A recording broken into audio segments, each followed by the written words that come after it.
By Spencer Callahan Injury Lawyers, LA 21. Now, the Hunt Palmer Show. Yes! I feel like I've been waiting for this my entire life. You're listening to the Hunt Palmer Show on 104.5 ESPN Baton Rouge. Jolly good fun. Jolly good. Locking down the middle of the day. America's favorite daytime fun show. Live from the Mercedes-Benz of Baton Rouge studio. This is Hunt Palmer.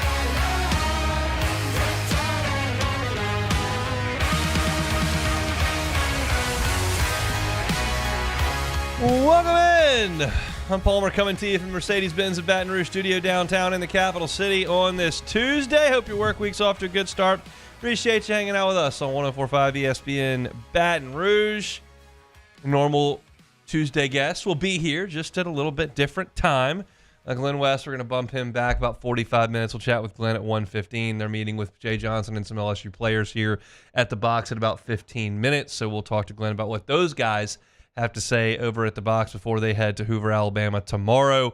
Of course, we'll not play until Friday night, but we'll get Glenn's thoughts on all of that. Sharif Ishak with us in hour number 2 as well. We'll talk some Saints with Sharif. First hour of today's show. Do have some Saints topics that I want to get to. And The Athletic came out with the top 25 college football players of the last 25 years. We're, of course, in 2025. So the best 25 college football players of this century. LSU is represented, but do you feel like properly represented? I guess that'll be the issue that we tackle when we get to that. We'll start today the same way we start every day. That's with our Genesis opening drive. It's time for Hunt's opening drive, presented by Genesis of Baton Rouge. SEC baseball tournament underway. Missouri season is over, a season I will not soon forget for two reasons. One, they got swept 8 times. The other reason, they swept Texas A&M and probably kept them out of the NCAA tournament. Both of those are remarkable feats that I've never seen anything like, and they're done now. So hope that Missouri gets a nice shower back at the hotel and head on back to Columbia, and that'll be the end of that dreadful 10-week run that the Missouri Tigers went on. Alabama beats them by a score of 4-1. The Tide will move on to play Tennessee tomorrow.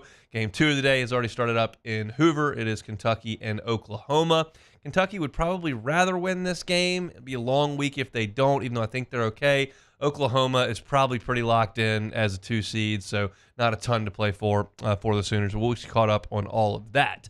But I lead in with that to suggest that LSU's 30-game SEC run has come to an end. And I wrote this LouisianaSports.net, and I really believe this to be the case. I think the 30 games that SEC baseball teams play is the most difficult gauntlet that teams run in collegiate athletics.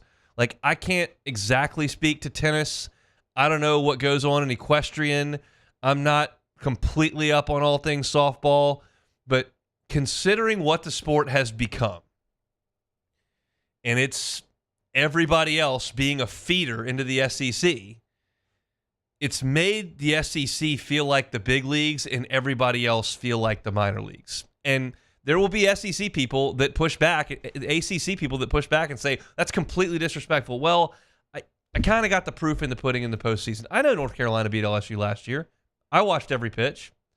But when the teams got to Omaha, the SEC laid them to waste. And when it's time to win championships, the SEC wins it every year. So that's just kind of the deal. And y'all know the local guys that have, let's just use the West. We know that Paul Skeens is from California and came here. We know that Thatcher Hurd and Gage Jump are from California and came here. Anthony Ianson from California came here. Derek Curiel, Daniel Dickinson, Jacob Berry, all from the West Coast. And probably in 1997, maybe even 2007, 2010, a lot of those guys would have played on the West Coast and they just would have stayed there. But that's not the case. They all come here now. And there have always been Brad Cressys that have come and Aaron Hills that have come. Like, it's not like no one from the West ever flew over to the SEC, but it just happens a lot more now. Fahiba Aloy, the SEC Player of the Year at Arkansas, started at Sacramento State. Now he's at Arkansas. 15 years ago, he wouldn't have been at Arkansas. And that's debilitated the West. And it's happened other places as well. Tommy White sets the national freshman home run record at NC State. Boom. Comes to LSU for 2 years. Billy Amick at Clemson. big-time hitter for them.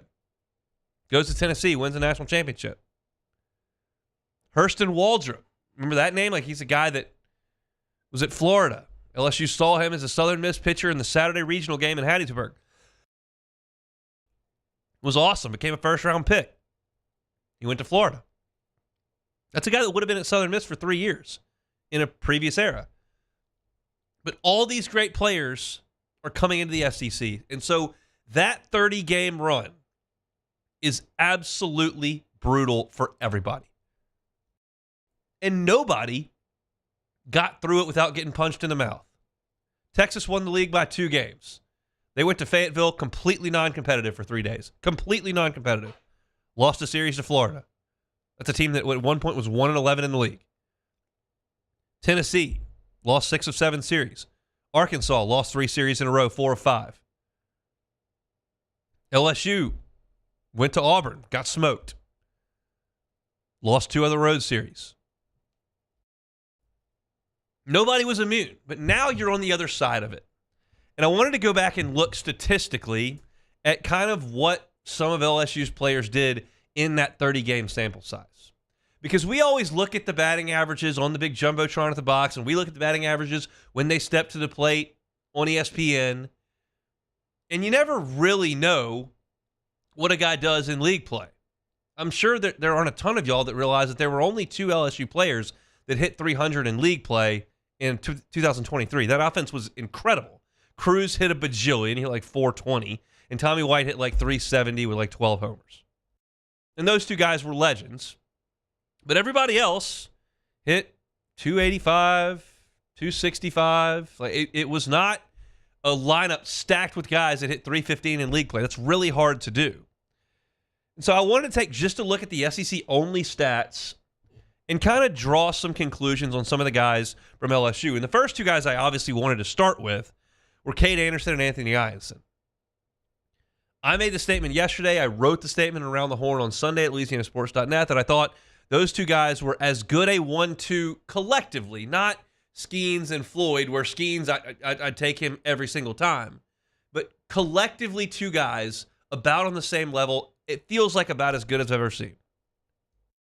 And the first 2, I'm going to compare them to are the guys last year, because this time last year, right at this point in the calendar last year, you were looking at Gage Jump and Luke Holman and going, LSU's got a chance with those 2. And I feel like, without looking at any statistics, that Anderson and Ianson have been better. But I wanted to look, because the stats will give me a good feel for that, even though I watched it all. Ianson and Anderson have been, I would say, significantly better. In terms of strikeouts in SEC games, Gage Jump 61, Luke Holman 69. So right there in the 60s. Anthony Ianson 86, Cade Anderson 96. Cade Anderson struck out 35 more hitters in SEC play than Gage Jump. So you're talking about a lot more production. You want to go to earned runs? Holman and Jump combined allowed 51 earned runs, and their SEC ERA, the 2 of them combined, 4.24. So 4.25. This year's duo, 43 earned runs in 10 more innings. That means their league ERA was 3.41. That's almost a full run lower, and you're talking about 52 more strikeouts between the 2 of them.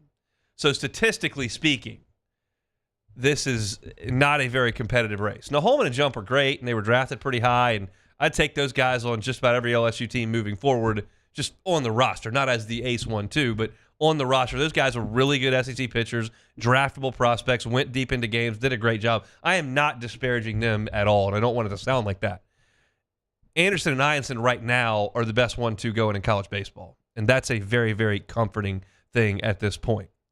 Another thing that I looked at for my piece at LouisianaSports.net as far as SEC numbers, transfer triumphs.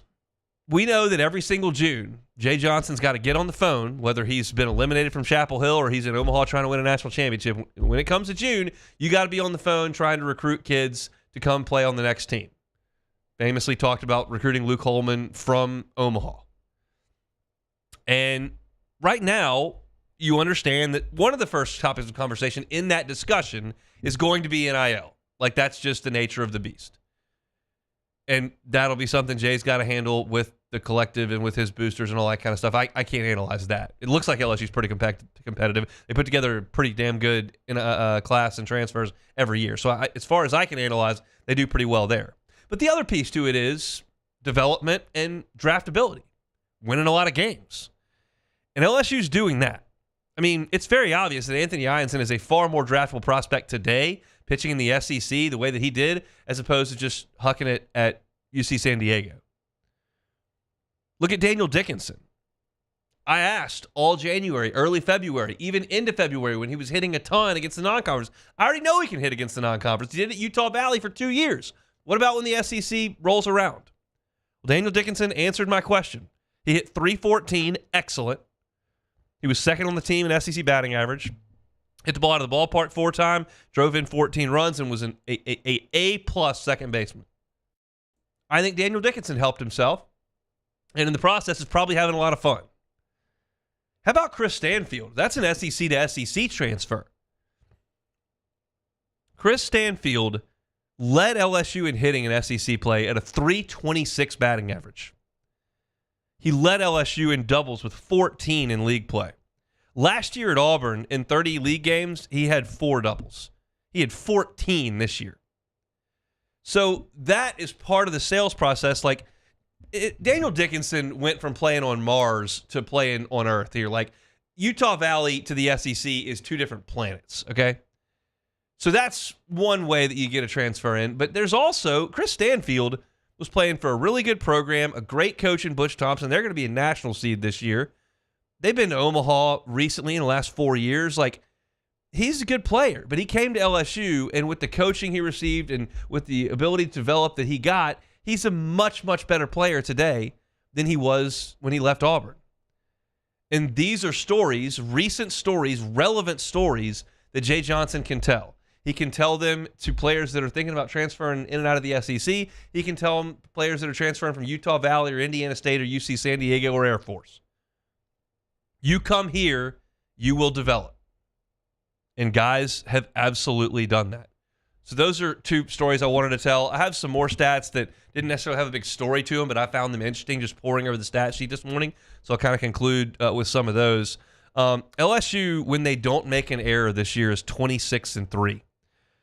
What that also says is that the Tigers played 29 error-free games in 55 games. That's obviously more than half of their games LSU didn't make an error. And in college baseball, that doesn't always happen. There are teams that get real shaky defensively. So I feel good about LSU just watching them play defense. I think they play good defense. And I look at the statistics, and it looks like they've obviously done so. When they do make an error, 17-10. So 26-3 when you don't, 17-10 when you do. It's a pretty sizable difference. Stephen Milam made 1 error in 30 SEC games playing shortstop. 1 error in 30 league games. I looked for about 15 minutes and could not find an instance where an LSU shortstop played a cleaner conference slate. Now, that's a Todd Polites question that I'm sure he could dig more deeply into, but I can't proclaim it the fewest amount of errors an LSU shortstop's made in 30 SEC games. I don't know that for sure, but I didn't find one. And I didn't go all the way back, but I didn't find one. I had a question about that too.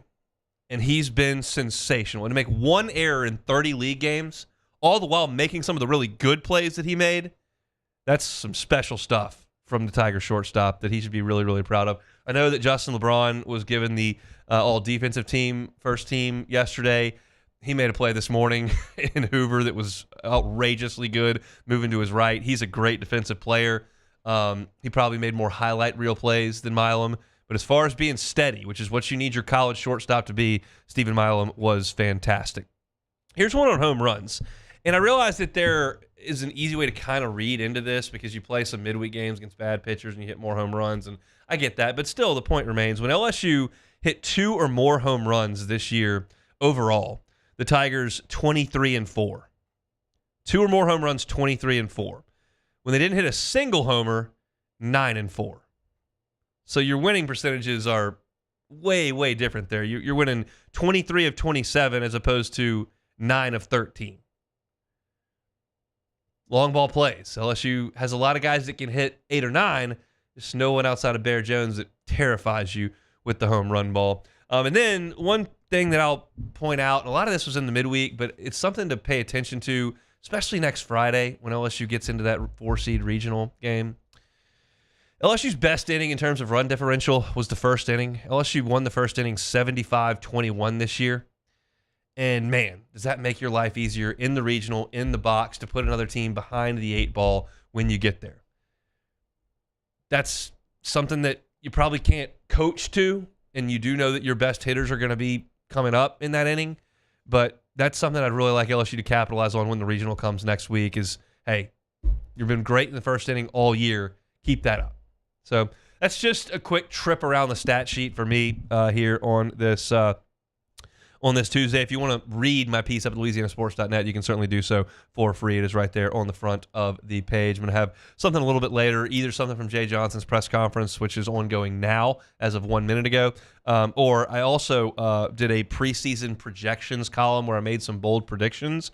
I don't remember what all of them were, but I'm going to go find it on the website, and I'm going to put a story up about that in the next couple of days, and we'll also talk about that on the radio here. I know there were a couple that went awry, but maybe there's something I got right. We'll just have to go back and look at it. So I wrote that in February, so we'll go check it out later on this week. All right, that's our Genesis opening drive. We'll take a timeout, come back. Trevor Penning, his days in New Orleans numbered. We'll talk about it. The Hunt Palmer Show. One Bath and Closets. OneBathAndClosets.com is the website. David Duvall and his team, 30 years redesigning and remodeling bathrooms and closet safety. Big issue in the bathroom when it comes to folks potentially aging, staying home alone. There can be hazardous situations, and you cannot eliminate that risk. But you can mitigate against it. Non-slip floors can be a big thing. You can put guardrails next to slippery areas, showers, toilet areas, bathtubs, walk-in tub, put a bench in the shower. All these things are stuff that David Duvall and his team do all the time, and they are happy to help you with it. So as I say that, if you're thinking to yourself, oh, that may be good for X or Y, reach out, David Duvall, and have the conversation. It doesn't cost you anything to have the consultation. Have that conversation with David. Financing options are available, 0% up to 18 months, and perhaps he can get in there and make that bathroom as safe as it possibly can be. It's One Bath and Closets, OneBathAndClosets.com. There it is, the extra mile, on the border of expected and extraordinary for those willing to go further, like vans customized for work or play, with safety and tech to keep you connected, supported by a 5-star sales, service, and finance team, and backed by the 1-star you know. So go the extra mile. It's never crowded, because so few have what it takes to go there. Mercedes-Benz Vans. These ice cubes could have been a thankless bed for an all-you-can-eat salad bar. But instead, they cradle and cool the crisp, refreshing Dos Equis. Nicely done, ice cubes. At Ochsner, we know healing is a team sport. That's why we've partnered with world-renowned orthopedic surgeon Dr. James Andrews to create the Ochsner Andrews Orthopedics and Sports Medicine Institute. Whether you're a professional athlete or a weekend warrior, our team of specialists are dedicated to getting you back in the game. So whatever your reasons are for reaching your personal best, we've only got one. You. Ochsner Andrews Institute. Long live you. At Bayou Automotive, we believe in a sales process that puts you first. We want you to experience an easy purchase with clear pricing and great service. Let Bayou Ford and Bayou Chrysler Dodge Jeep Ram be your trusted partners in finding your perfect vehicle. The crew at Bayou Automotive is going to do right by you. At Atmos Energy, our Smart Choice solutions help customers save energy and emissions with rebates up to $500 off high-efficiency natural gas appliances, smart thermostats, and weatherization upgrades. Together, we're fueling our energy future.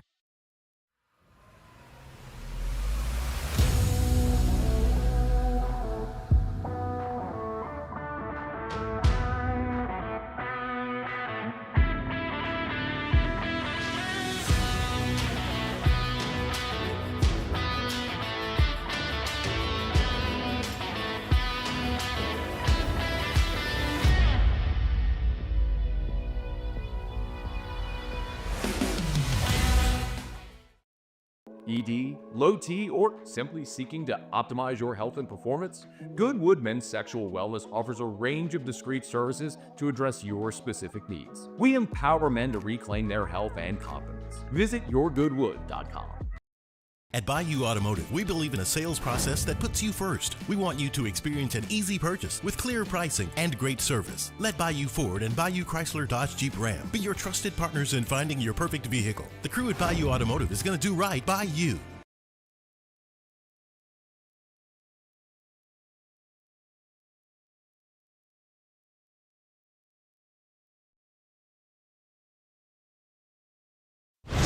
You're listening to The Hunt Palmer Show on 104.5 ESPN, Baton Rouge.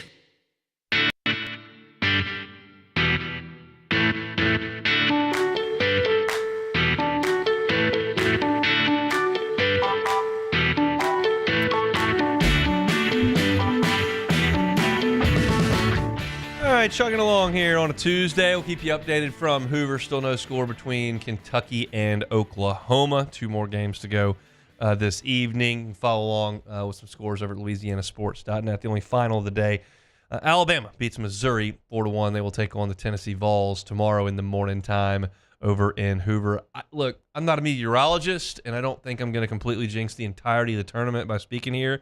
The weather forecast looks pretty good for Hoover in middle May. You jinxed it, Hunt. I don't think so. You did. I didn't say it's not going to rain or it's going to be home free. I just said the forecast looks pretty good. Okay. And that's really all we can hope for at this point. It is. Until they put it in a dome, which I don't know if they're going to do. It's going to rain. It will rain one day. It does every year. What? I wish there was a way we could go back. We need to go back and do a deep dive in the last 15 years and find out which years it didn't rain one day. So the last 2 years have been good. Last year they didn't have any delays, and the year before that there was one minor deal. Now, that doesn't mean you're not going to get an extra inning game that screws everything up. Yeah. And, sometimes the late game goes forever and whatever. But, like, it's always a circus. And I'm confident it'll be a circus again, but I don't think it will be because it rains 3 days in a row and they can't play any baseball. They do have Thursday and Friday baked in where there are only 2 games scheduled on each day. So if you need to beef that up a little bit, they have that leeway. I think between that leeway and the forecast, it should be reasonable to complete things in short order. We'll see. LSU doesn't play till Friday night, so we'll cross that bridge when we get to it. All right, let's talk some Saints. OTA's coming up, rookie camp in the rearview mirror, and there have been some questions about Trevor Penning's future, both in terms of what team he will play for and then what position he will play, and then eventually at what price. The Saints have not picked up his 5th-year option, so he'll play this year out on a string, and then there will be decisions that have to be made. Trevor Penning wasn't terrible at right tackle, but you then have to boil that down and go, well, is not terrible good enough to stick with that? Like, is that the standard we're looking for? You could suggest he was a top 10 run-blocking right tackle in the NFL last year, and I don't think you would get a lot of pushback. Like, he's got a lot of highlights where he gets those big mitts on somebody, and he's still big and strong and mean. He can knock somebody down, and that does happen. He also, when he has to put it in reverse, doesn't look awesome a lot, and the misses are bad at times. Now, the misses this past season in 2024 were not nearly as bad as the misses in 2023. There's no question he got a little bit better. The question is, how much better can that progression continue to reach? And then you have to take that into account, whatever your answer is for that, and that's the Saints offensive line coach's problem. Do you decide, okay, we're shoving him over to left guard because we just took Kelvin Banks in the first round and he's going to play right tackle? Or we took Kelvin Banks, who's a career left tackle, and he's going to play left tackle, and then we're going to move Talese Fuanga, a natural right tackle, over to right tackle, and that's how we're going to handle it. There are 3 different scenarios here. The one I see being the least likely is Trevor Penning playing right tackle. I don't think that's going to happen.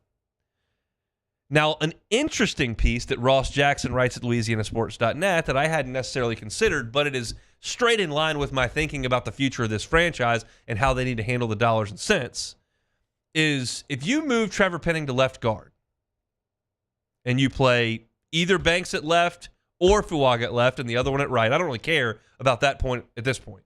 This is just about Trevor Penning coming off of right tackle to left guard. I think automatically, one, you can evaluate him at left guard and see if that even works. And I'm okay with that this year. Experimentation is fine this year, even if it costs you some games and things look terrible. I don't care. We're trying to find some pieces that fit, that are young and inexpensive. And Trevor Penning is still young, and he's basically inexpensive. He's certainly inexpensive right now, and we'll see what comes after this rookie deal is up. But when you go to the negotiating table with Trevor Penning after this year, and he's got a year at left guard now under his belt, you become a negotiator with a left guard, which is going to command less money than a right tackle, which is going to be on a rookie deal if it's Fuaga or if it's Banks. I've got 2 tackles on rookie deals. That's as cheap as I can do it. And yeah, Penning was a first-round pick, but paying him at guard may be a different deal.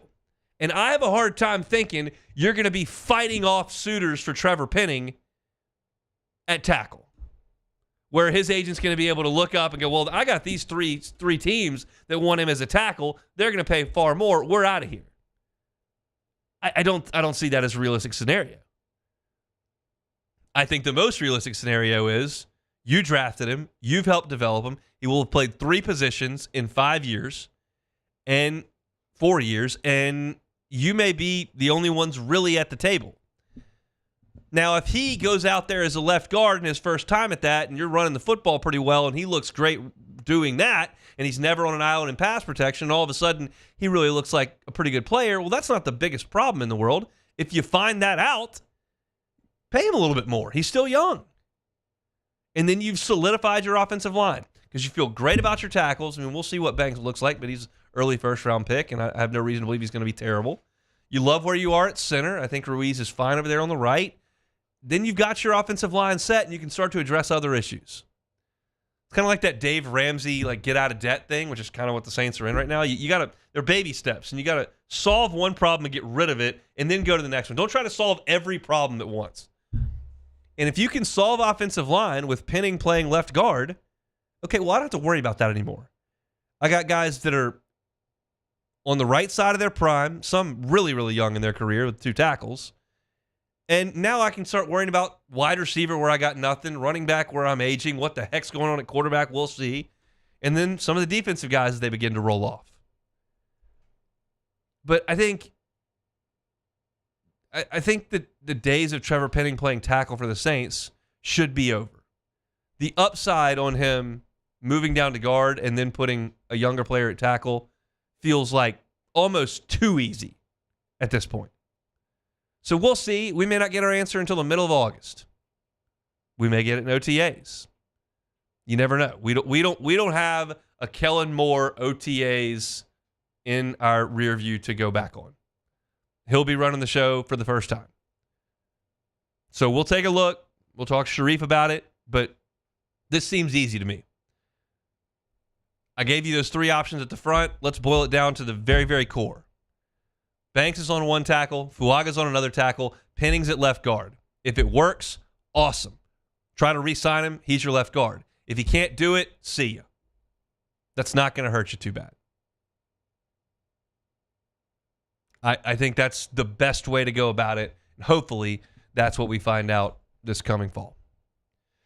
If you're looking for Saints content, you can find it on YouTube. Hunt on Saints. Subscribe to the channel. We certainly do appreciate it. Wherever you find your podcast, you can also search Hunt on Saints. All Saints football, 365 days a year. We'll talk about it with Sharif coming up in hour number 2 as well. So when we come back, The Athletic's got a really cool piece up on the top 25 college football players of this century. And LSU, as you would imagine, is well represented. But what about the numbers? What do you think? Where's Burrow?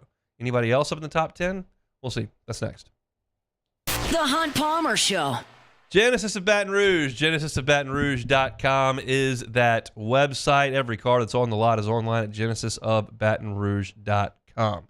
Stop by the store, Airline at PQ. If you're in the market for a new vehicle, you're probably on Airline. A lot of showrooms. Just make that one more stop. Because the odds are you have never gotten behind the wheel of a Genesis. The odds are you've never sat in a Genesis. You may not know much about Genesis. It's fairly new to the game.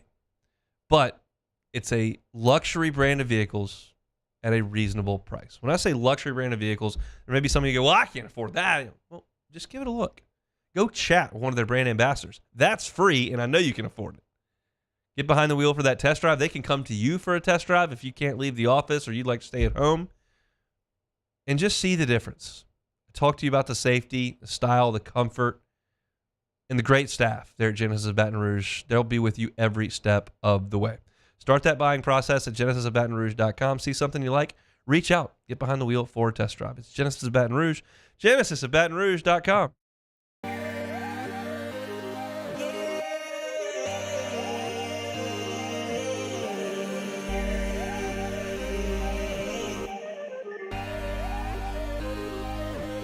You gotta believe in a dream.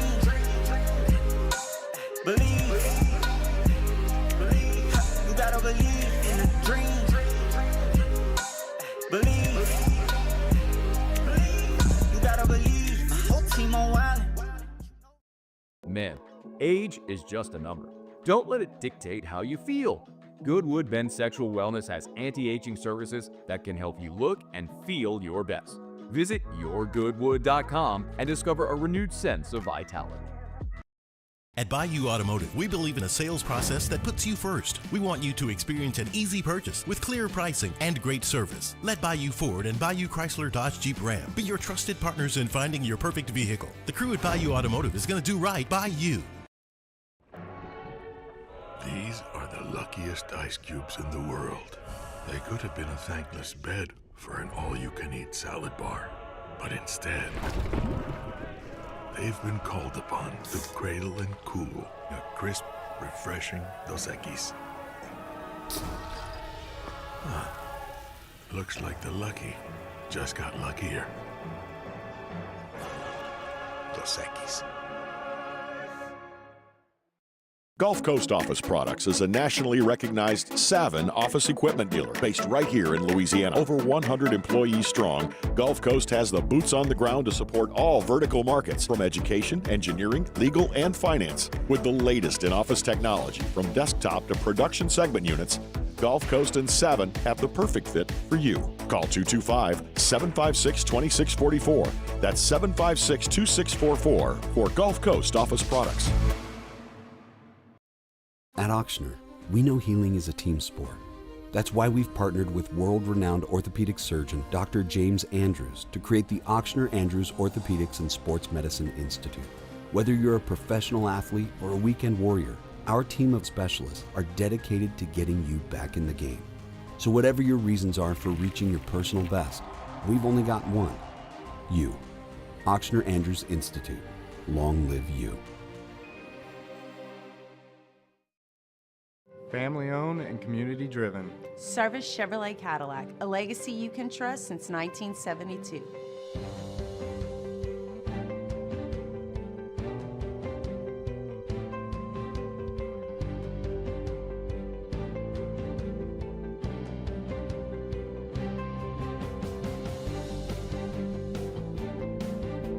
Service Chevrolet Cadillac.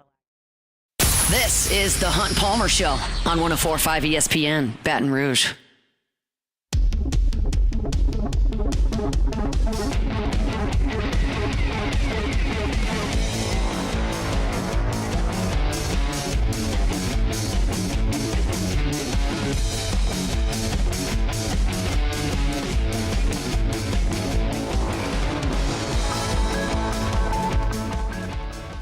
Glenn West will be with us coming up in about 45 minutes. Sharif Ishak, bottom of hour number 2. So still some LSU and Saints to get to over the course of the next 90 minutes or so. We'll certainly keep you up to date with all things that are going on in Hoover at the moment. Alabama's third baseman just let a ball go right between the wickets. So Kentucky will take a 1-0 lead on the Oklahoma. That's not Alabama. Alabama played this morning.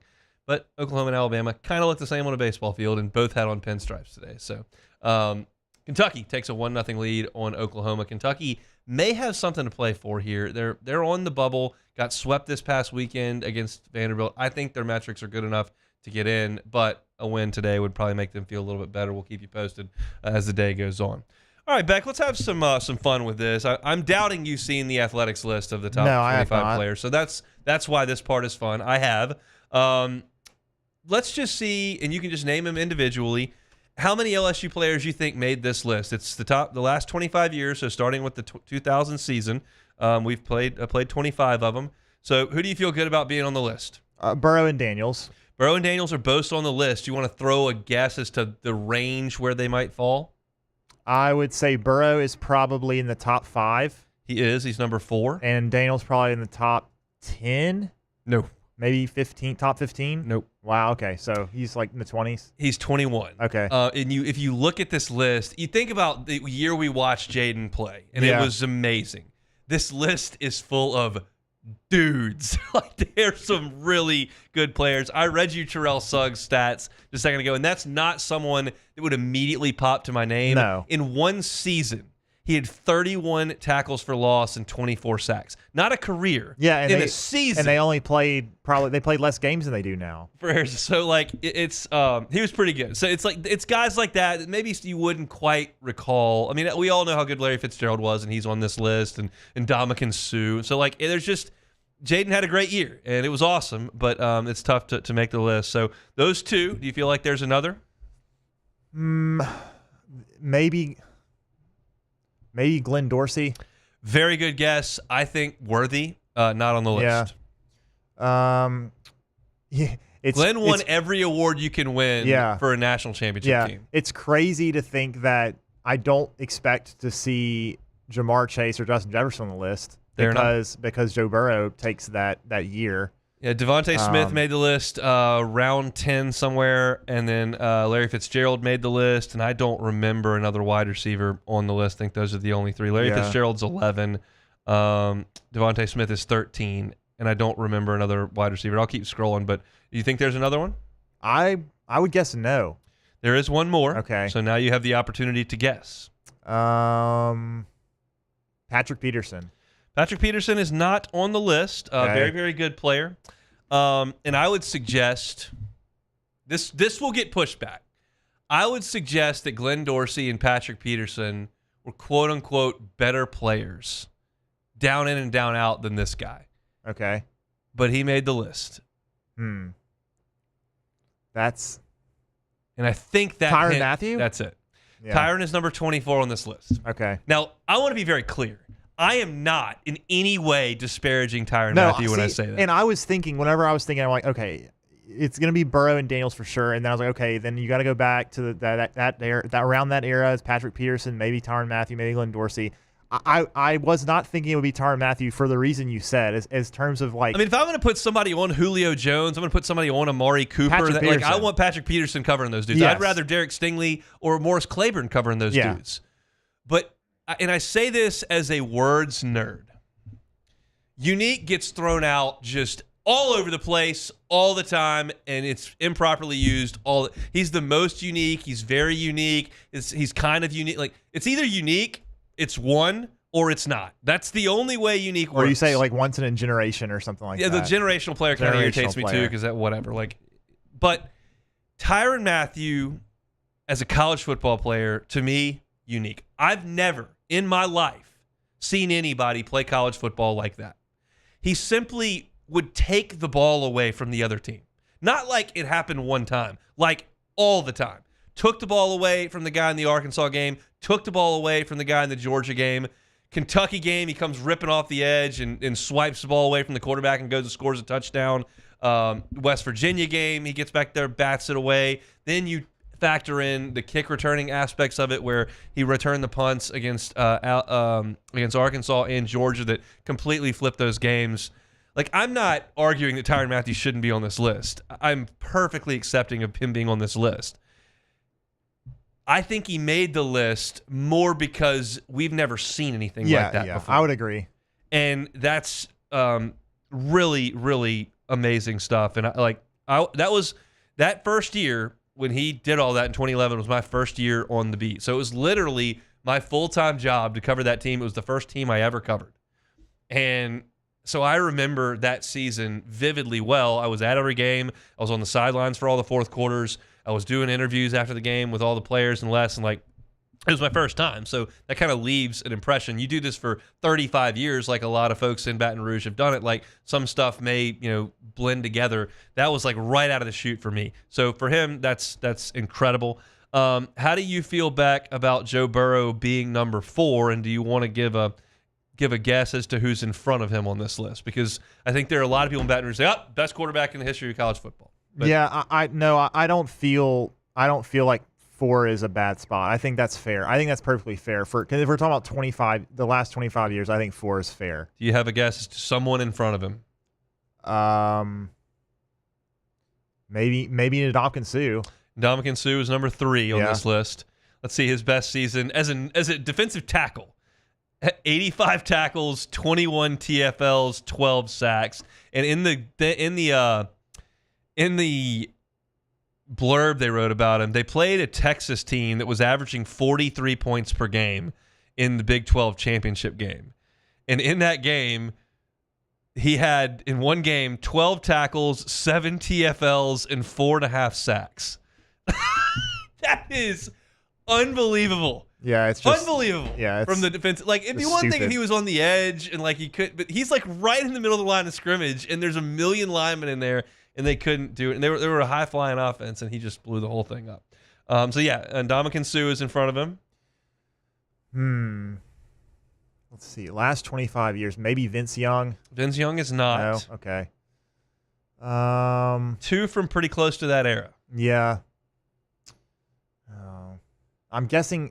I'm guessing they'll be maybe Heisman winners, but the thing is, they both won the Heisman. Okay. Yeah. So one didn't get to keep it very long. Oh, Reggie Bush. Reggie Bush is number 2, and then the number 1, and I have a hard time arguing, is Cam Newton. Yeah. I was in Auburn in 2010 when Cam Newton did all that, and it was something to watch in person. And the biggest feather in Cam's cap in this blurb, and really when you talk about him, is that Auburn team that went undefeated and won the national championship wasn't really that good. Yes. And he was so good that it didn't matter. He threw for 30 touchdowns. He ran for 20 touchdowns. He ran for 1,473 yards and threw for a tick under 3,000. He was 6'5", 250. They played some close games. Like, Burrow never really played close games. They just beat the crap out of everybody. But Cam dragged a ragtag Gene Chizik team that went 8-4 the year before him and 8-4 the year after him, and completely fell off the face of the earth the next year. And Cam dragged that program, which was clearly not in very good shape, and won the national championship with him because he was that good. So I don't have a huge issue with that. I'll take Burrow every single day of the week. And I'm sure Cam Newton would have been awesome on that Joe Burrow team. But I think the way that the Burrow team was constructed, he was the perfect fit because he was the ultimate chess master and he had all the best pieces. Like, so to have Chase and Jefferson and Marshall and Clyde, and then the offensive line that ended up having all 5 guys played in the NFL, and then to put the best game management quarterback that made tons of plays, but like, let's be honest, the best thing about Joe that year was he got the ball and immediately took one step and flipped it to somebody that was open for 12 yards. Like, and they did it constantly. And sometimes it was 12 yards and he got tackled, and sometimes he hit Chase on the slant and then nobody got him and he ran for 50. And when they needed to, they could hit the deep ball on command. But like, it was the fact that Joe knew what the defense was doing. The defense wasn't good enough to stick with the guys he had, and he was never going to miss. So it was just a perfect blend and a combination. Jaden had a great group as well. That offensive line had 4 guys drafted. He had 2 first-round wide receivers who have been stars in the NFL, and he added the dimension of, okay, maybe you cover Brian Thomas and Malik Neighbors one time. You might cover him. I'll just run for 20. So that was really good too. I don't have any problem with Jaden going back there at 21. You start to look at some of the names on this list, and I'm not going to balk at Jaden Daniels being listed behind Ed Reed, being listed behind Vince Young. Tim Tebow's 8th on this list. Like, Tim Tebow is the most decorated college football player of all time. He's 8th on this list. Like, Travis Hunter at 9, that's more of a Tyron type deal where you're doing more than everybody else is doing. I mentioned Terrell Suggs earlier. Larry Fitzgerald caught a touchdown in 437 straight games at Pittsburgh, so I'm not going to complain about that. Andrew Luck at 12, Devontae Smith at 13. Here's a question. I don't even have a great answer for it. This year, I'm going to give you who's got an average roster. I'm going to give you the roster of the South Carolina's got a pretty good roster. No, that's an average roster. Yeah. That's great. They're not in Georgia's or Texas's category. They're not atrocious. You got South Carolina's roster. There's probably a couple second-round picks on that roster, whatever. Yeah. Lawrence Sellers could be a. And I'm taking Sellers off. Yeah. Okay. You get Andrew Luck or Jaden Daniels to go run that team. Who would you take? I would take Jaden Daniels. So would I. Yeah, because it's you need. I don't know how you stop Jaden Daniels with college kids. Right, and especially with South Carolina's roster, they're not going to be set up for the style of offense that Andrew Luck would really what he played well in at Stanford and in the NFL were pro style offenses and required good offensive line play. Yeah, I think and Luck needed if he had the supporting cast, he could direct the symphony. Right, but Jaden could just kind of do whatever he wants. Yes. Like that Florida game, Andrew Luck doesn't have that game. Yeah. So great pro prospect, great quarterback. I think I would probably take Jaden. So I think it's an interesting list this time of year to get into that. And the LSU guys, I don't think were massively disrespected. I wouldn't have been stunned if Patrick Peterson or Glenn Dorsey showed up on that list. And I'm not sure that I think that the 3 wide receivers we listed are significantly better than Jamar Chase. Who's like the bottom? So Jaden's 21. I don't think Johnny Manziel made the list. Well, that's interesting. Which is interesting, but I mean they lost a lot of games. Yeah. The bottom of the list is Quentin Nelson, offensive lineman from Notre Dame, who was great. Tyron at 24. Brock Bowers at 23, Sean Taylor at 22, speaking of dudes, and then you got Jaden and Aaron Donald Brock at 20. Bowers is interesting. I mean, he definitely is one of the better tight ends we've seen in college football. So I do kind of wonder, too, when they make these lists of, like, are they going to make sure that they include a bunch of different positions, just to make sure that they're covering all the positions? Possibly. I don't know, but I think towards the end of that list with Bowers and Tyron right there towards the end, you're just looking at, well, who else? Who do we even compare them to? Yeah, I don't know. So that means they're pretty special. But I did not take offense to the list. Yeah. It's cool for me kind of because if you go back like the All-Century team or something, you start rattling off the Bo Jacksons and Herschel Walkers. I can watch YouTube clips, but I saw a lot of these guys play with my own 2 eyes, being in the SEC and going to national championship games and whatnot. So it's cool because like in 2000 I was 12, like very much able to lock in and see what I was looking at. So I don't have too big a problem with the list. That's at The Athletic if you want to go check it out. Step away, come back and close out the hour next. The Hunt Palmer Show. Family owned and community driven. Service Chevrolet Cadillac, a legacy you can trust since 1972.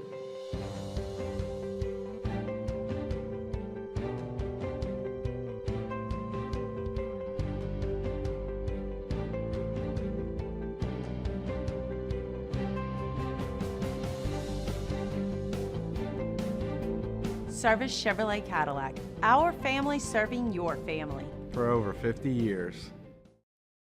The Windsor Senior Living Community in Mandeville, Louisiana is a beautiful, vibrant apartment community geared towards seniors. They are nestled right in the heart of Mandeville, where seniors live a more carefree lifestyle in spacious apartments with the peace of mind that comes from having a little extra help. Call the Windsor at 985-624-8040 to schedule a lunch and tour. Come see how the Windsor can be your passport to peace of mind. Gulf Coast Office Products is a nationally recognized Savin office equipment dealer based right here in Louisiana. Over 100 employees strong, Gulf Coast has the boots on the ground to support all vertical markets from education, engineering, legal, and finance. With the latest in office technology, from desktop to production segment units, Gulf Coast and Savin have the perfect fit for you. Call 225-756-2644. That's 756-2644 for Gulf Coast Office Products. At Sunshine, we know what you see when you look at your land. Where others may see dirt, you see the foundation you've built your life on. This, it's hallowed ground. It's past, present, and future. We're proud to provide quality John Deere equipment to help you maintain the land you love.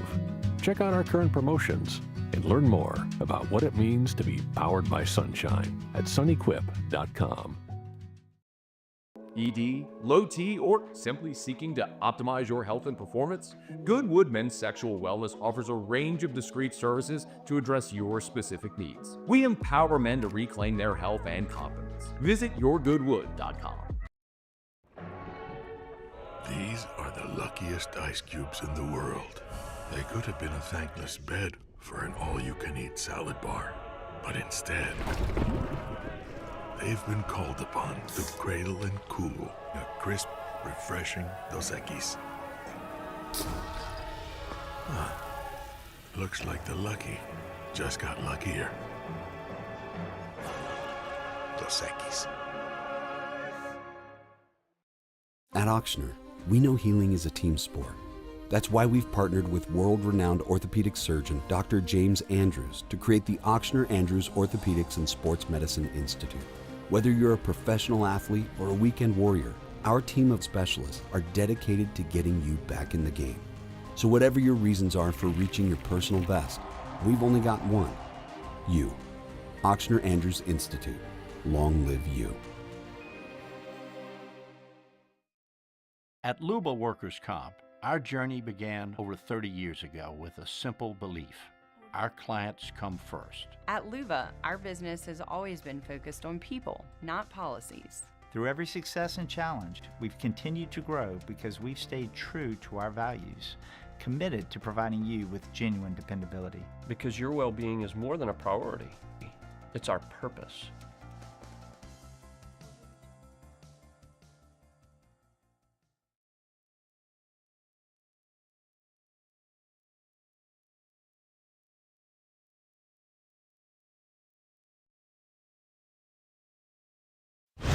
You're listening to The Hunt Palmer Show on 104.5 ESPN, Baton Rouge.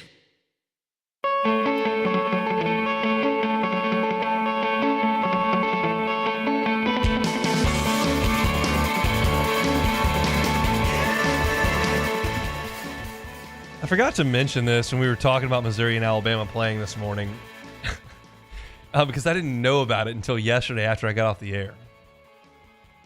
Missouri in the series against Mississippi State didn't throw any of their weekend starters in preparation for the SEC tournament. So the thought was, well, beating Mississippi State doesn't help us. No. We have to win the SEC tournament, so we're just going to not pitch any of our pitchers, which is fine, like on its face. If you're Missouri and you think, well, we got to go win 5 games in 6 days, let's go. But the other piece of it is there's probably like 10 bubble teams that are looking at Mississippi State, who was 12-15 entering that weekend, that were like, I mean, if Missouri just beats them once, like they might be in a little bit of trouble, and they just didn't even try to win. Well, Missouri doesn't care about those teams. No, they don't. And Missouri came to the SEC tournament, and they scored one lost. run. So who cares who you pitched? But It didn't matter. A preposterous job by the Missouri coaching staff of holding their entire starting rotation I think it's great to get ready for Hoover, and now those guys just didn't get to pitch. Senior day in Columbia, we're sending out we're gonna hold everybody. Just go out there in the bullpen. And they gave up 1 million runs. It didn't quite work out. The rest of the schedule in Hoover right now, Kentucky and Oklahoma are playing right now. Oklahoma has taken the lead. They had a 2-run homer in the 3rd inning and have added another run, so it's 3-1 Oklahoma in that one. A bigger game for Kentucky in that game right now. The 4:30 game, our time here Central, will be Pulmonary South Carolina Gamecocks and the Florida Gators. Florida, if they win this thing, I think is a host. I don't think they're a host today. So the more they win, the better. And I can certainly tell you if they lose to South Carolina and take that RPI hit, they will not be a host. So big game for Florida. South Carolina's got to win the whole thing, obviously. They don't have Ethan Petrie. He will not be available this week. So probably a game that you would significantly favor the Florida Gators in. And then the nightcap tonight is LSU's pod. The winner of this game will play Auburn, and the winner of that game plays LSU. Texas A&M and Mississippi State. A&M, I think, has to win the whole tournament to get in there 11-19. I understand they have some really good series wins. I understand that they've got a lot of talent, but I think they've got to win the whole thing, and they're probably going to have to do it without Caden Sorrell, who has got a pretty significant injury. So Mississippi State is 15-15. They're in. They can't host. They're probably a 3 seed. So I think certainly a lot more on the line for the Aggies tonight. That thing will get underway at 8 o'clock. So look, one of my favorite weeks of the year.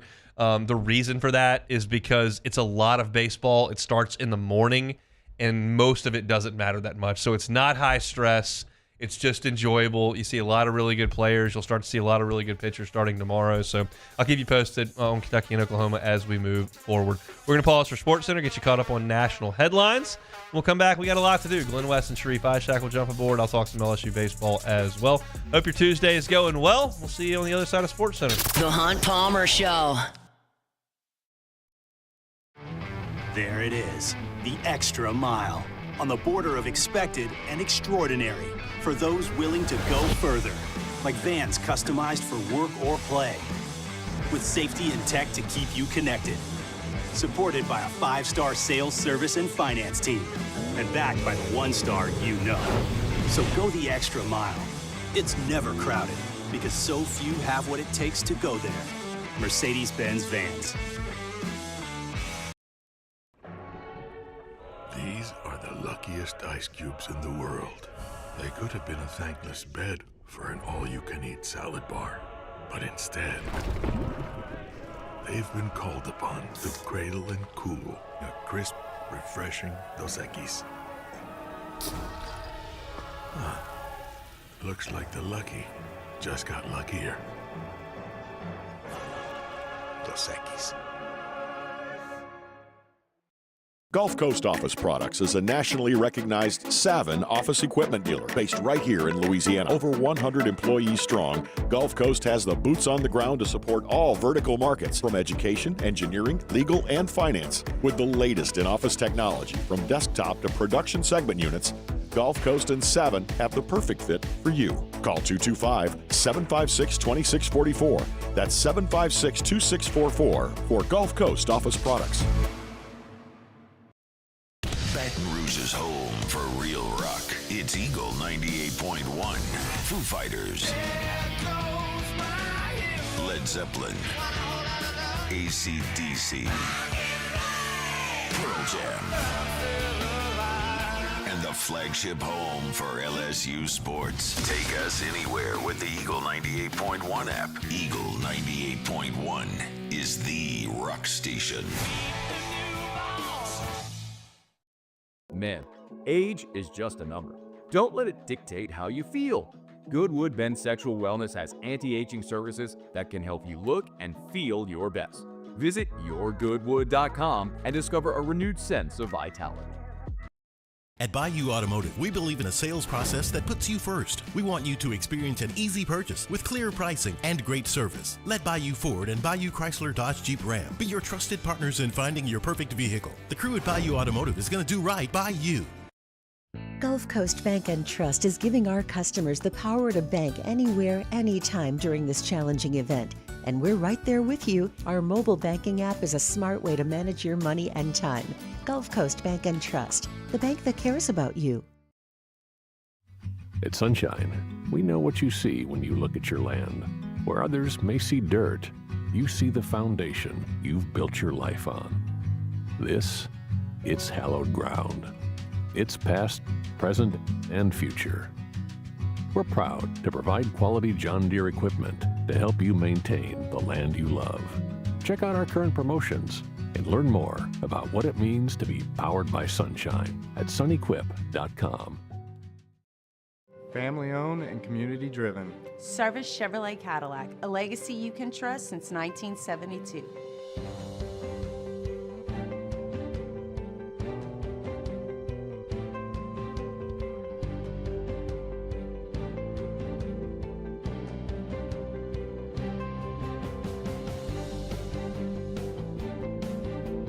Service Chevrolet Cadillac. Our family serving your family. For over 50 years.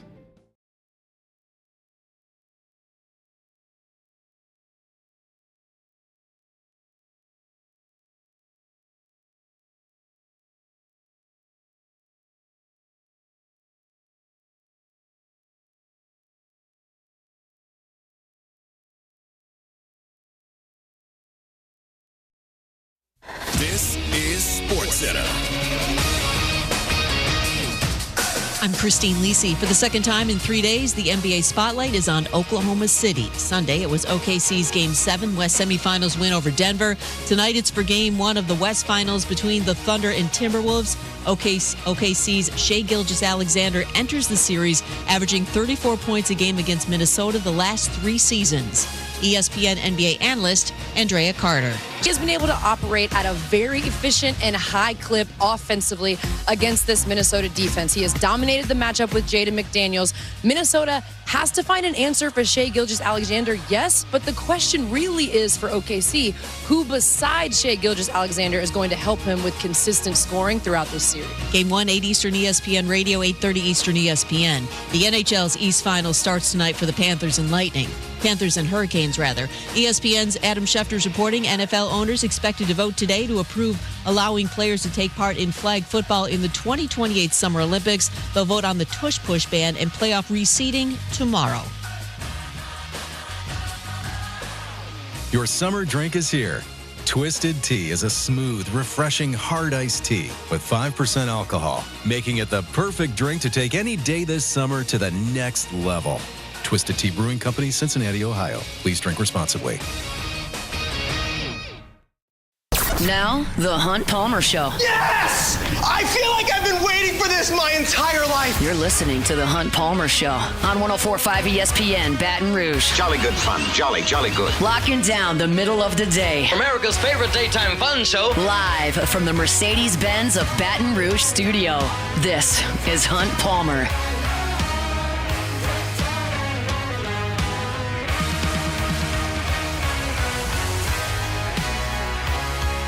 Hour 2, Tuesday edition of the Hunt Palmer Show. Hope your work week is off to a good start.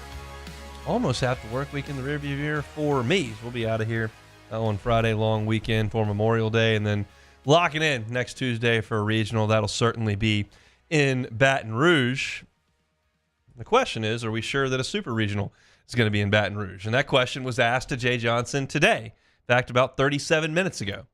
When Jay Johnson is being quoted, I'm reading from Reed Darcy's Twitter profile. I don't have a doubt in my mind we're a top 8 seed. We've earned it. Now, Jay Johnson can be talking completely truthfully in saying that. He can be sending a message to the committee by saying that. And Jay Johnson's opinion is not really worth a whole lot. Neither is mine, for that matter. It's whatever the committee thinks. But Jay Johnson's feeling on his team's positioning certainly impacts the way he's going to coach in this tournament. Now, this is the first single elimination tournament that LSU's played in for the entirety of it. Now, LSU certainly played on Tuesday before, where you have to win and stay in, and they needed to do that last year. And Gage Jump went out there and threw the ball great. But the stakes are a little bit different in the SEC tournament this time around. Now, I mentioned this on yesterday's show, and I stand by this. I fully do not expect Jay Johnson to do this. But this would be what I would do if I was the head coach. On Friday night, I would start Cade Anderson in the game, and he would have a pretty firm pitch count around 45 or 50. And at the point that he threw his 50th pitch, whether that ended an inning or was the second pitch to somebody, and it was a 1-0 count, and I don't care what the score is, I would throw Anthony Ianson in there. I would let Ianson do his entire pre-start routine thing, get ready to go, get loose, and when Anderson hit that 50th pitch, boom, Ianson would go, and he would throw 50. And both of those guys would throw 50 pitches on Friday. They would hit the ice, and they'd be done until next week. And what that would do is set both of them up on equal rest for Friday's regional game at the box against a 4 seed. and you can pitch whichever one you'd like. Maybe there's a 2 seed in your regional that's loaded with powerful left-handed bats, and you don't want right-handed bats, and you don't want Cade Anderson facing them. You'd rather Ianson throw them. So you throw Anderson on Friday. Maybe you've got a team that's just got big-time lefties, and you want Cade Anderson and that breaking ball facing those guys. So you throw Ianson on Friday. Because I don't think you only approach Friday for Friday. I think you do early in the week approach the regional as a whole and then go with the plan of attack. Plan rarely goes perfectly. Really, the easiest regional I've seen LSU work through was 23. They really cruised outside of the rain delay that forced Ty Floyd to come out and Thatcher Hurd to pitch a long time. But they handled their business in that regional very well. So that's what I would do to set things up. I don't know how Jay Johnson would feel about the rest factor should Anthony Ianson not pitch on Friday and you lose. Do you just get him a real lengthy bullpen on Saturday, or do you give him some rest? Like, that's a little bit beyond my scope of I use this word with huge air quotes, expertise. Like, I'm not a pitching coach. I'm not an orthopedic doctor. I don't know exactly what these guys' throwing regimens are. I can certainly work off of days of rest, but it's tough for me if LSU only plays one game this week. And Anderson, I mean, we have one thing to go back on with Jay, and that's in 2023. Skeens pitched the first game, and he threw 88 pitches. He wasn't his best. Arkansas got some hits off of him, and LSU ended up losing that game. But LSU had another game to play because it was double elimination. In single elimination, like, how important is it to get Anderson and Ianson mound time in an actual competitive environment? I don't know. But I think if that is important and rest is important, and then, keeping that pitch count down a little bit, I'd like to throw them both in one game. And then whatever you got to do the rest of the weekend, you do the rest of the weekend. You want to start Shores. You want to give Connor Ware another shot. You want to start Newt and see what you can get out of him. You're trying to audition somebody on Saturday for a potential Sunday game in the regional if you win the first two to win it, and you want to give a look to that. Do you fear the fact that if you do lose the first game, you don't have another game and you haven't gotten enough guys work? Like, there are a lot of different things in terms of handling the pitching staff. From a position player perspective, I think this is great. LSU kind of gets a week off. It's a pretty light travel. You're going to hop on the bus on Wednesday, take the probably 7-hour trip up to Hoover on the big bus, and get off and you hang out in a hotel for a day, and then you play Friday evening. So that's not a strenuous travel deal. Whenever you come back, you come back on the big bus. The position players, I think, are going to be well rested and ready to go. This is purely about setting up your pitching staff and how you want to handle that. And we just never, this is a new format, and LSU's always in a different situation as far as the resume when you get to Hoover.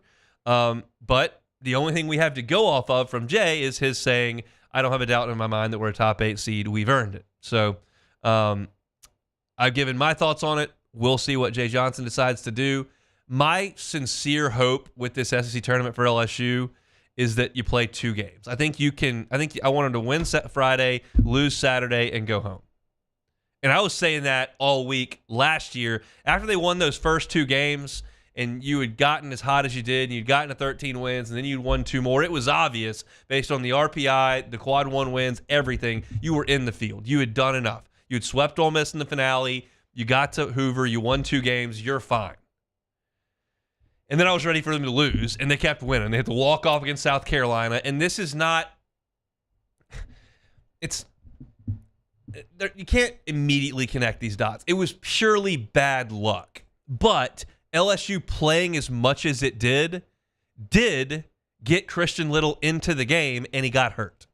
And you didn't have him in Chapel Hill, and you kind of came up one arm short. Now, maybe you could say you didn't come up one arm short because you got Gage jump into the game at the end, and he had a chance to close it to get the outs, and he didn't get there. So maybe you wouldn't say that you came up an arm short. But I could make the case you came up an arm short.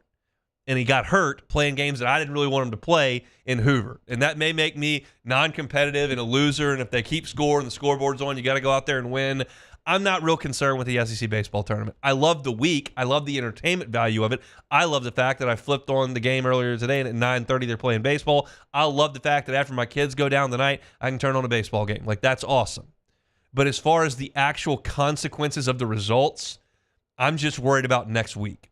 So I'd like to use this as a tune-up for next week. Get your 2 starters, some work on Friday, piece the rest of it together. Don't overwork anybody. Don't overtax anybody. Certainly nobody needs to throw twice this weekend. And if I had it my way, LSU would play on Friday, come back and play on Saturday, and hit the bus and come on home. Watch the selection show on Monday, lock in on a home regional. We'll find out. Jay will talk one more time before LSU plays. And then most importantly, you will see what he does. This is kind of a Shea Dixon recruiting thing. Watch what they do, not what they say. And if Jay Johnson goes out there and throws Cade Anderson for 114 pitches on Friday, that to me would indicate he thinks they still need to win a game.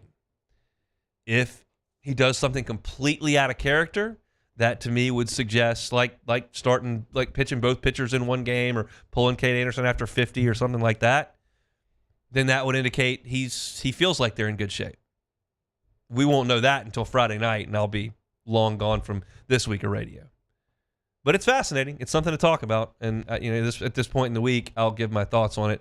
As the games continue to be played, specifically starting tomorrow night, Wednesday night, there are a couple games that could impact LSU. I'm going to look at the ACC tournament. What's Florida State doing? I'm going to look at the Big Ten tournament. What's Oregon doing? I'm going to look at Hawaii ridiculously to see what they do because they are a big, big piece to Oregon State's resume. And as some of those things start happening, the situation could change. And I know this about Jay Johnson. No stone left unturned. I'm confident he's, one, looking at some of this stuff, and two, I'm confident, I don't know this, I'm confident, though, that he knows some people on that committee, and I bet you he gets some information. Not like, here's where you are, but like in terms of how they feel about where he stands. And that's part of his job, to communicate to people and figure things out as things move this week. Lots and lots and lots of moving pieces around this chessboard as far as resume goes. Jay Johnson says he thinks they're locked in. 99.9% of you think they're locked in. I think they're 95% locked in. But I'll continue to monitor it, and then we'll see what Jay Johnson decides to actually do with his pitching staff when we get to Friday evening. Right now, Oklahoma's got a 3-1 lead on Kentucky. They're playing in the bottom of the 4th inning. Big game for the Kentucky Wildcats as they try to secure a spot in the field. They're right there on the bubble at this point. They trail by 2 to Oklahoma right now. Loser, obviously, heads home. Missouri was the first team eliminated earlier this morning. All right, let's move aside. We'll go to Glenn West, 24/7 Sports next. The Hunt Palmer Show. Genesis of Baton Rouge. GenesisofBatonRouge.com is that website. 3 years, complimentary valet maintenance. Love to see it. One of the things you really don't love is sitting on the service aisle all morning. You go in, they got to get to your car, they give you the estimate, now they got to fix it. Is the part there or not? Now we're watching Price is Right, half the morning shot. Like, that's not a great experience. That's not going to happen to you at Genesis of Baton Rouge because they offer valet maintenance. So you don't even have to go to the service aisle if you don't want to. It's a great place to sit down. The ambiance is great. Internet's awesome. Coffee bar's fantastic. They got snacks for you, and it's really, really clean. You can get some work done there if you'd like to. But if you'd like to just stay at work or stay at home and have them come get your car, bring it to the dealership, get the service work done, and bring it back, for 3 years, that's complimentary. It's all part of the experience of being a Genesis driver. If you've never gotten behind the wheel of a Genesis, just give it a shot. They're on Airline at Piku, across from Women's Hospital. You can start your buying process today at GenesisofBatonRouge.com. GenesisofBatonRouge.com. It's not just a game, it's a religion. You've got your team color, team swag, and now your very own website. LouisianaSports.net. Everything LSU, Saints, and Pelicans. Sports on demand. In-depth coverage by sports writing pros with continuously updated news. And with the LouisianaSports.net newsletter, you get pinged directly with top trending stories. Best of all, now and always, no paywall. It's free. LouisianaSports.net. Powered by 104.5 ESPN Baton Rouge. Your home for Louisiana sports. ED, low T, or simply seeking to optimize your health and performance? Goodwood Men's Sexual Wellness offers a range of discreet services to address your specific needs. We empower men to reclaim their health and confidence. Visit yourgoodwood.com. These are the luckiest ice cubes in the world. They could have been a thankless bed for an all-you-can-eat salad bar. But instead, they've been called upon to cradle and cool a crisp, refreshing Dos Equis. Looks like the lucky just got luckier. Dos Equis. At Ochsner, we know healing is a team sport. That's why we've partnered with world-renowned orthopedic surgeon Dr. James Andrews to create the Ochsner Andrews Orthopedics and Sports Medicine Institute. Whether you're a professional athlete or a weekend warrior, our team of specialists are dedicated to getting you back in the game. So whatever your reasons are for reaching your personal best, we've only got one: you. Ochsner Andrews Institute. Long live you. At Luba Workers' Comp, our journey began over 30 years ago with a simple belief: our clients come first. At Luba, our business has always been focused on people, not policies. Through every success and challenge, we've continued to grow because we've stayed true to our values, committed to providing you with genuine dependability. Because your well-being is more than a priority. It's our purpose.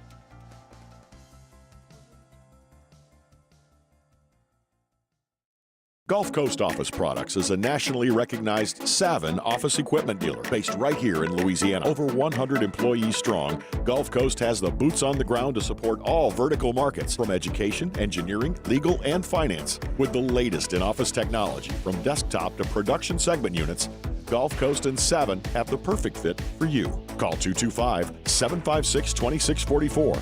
That's 756-2644 for Gulf Coast Office Products.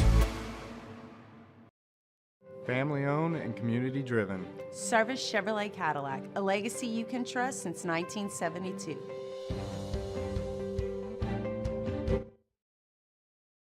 This is the Hunt Palmer Show on 104.5 ESPN, Baton Rouge.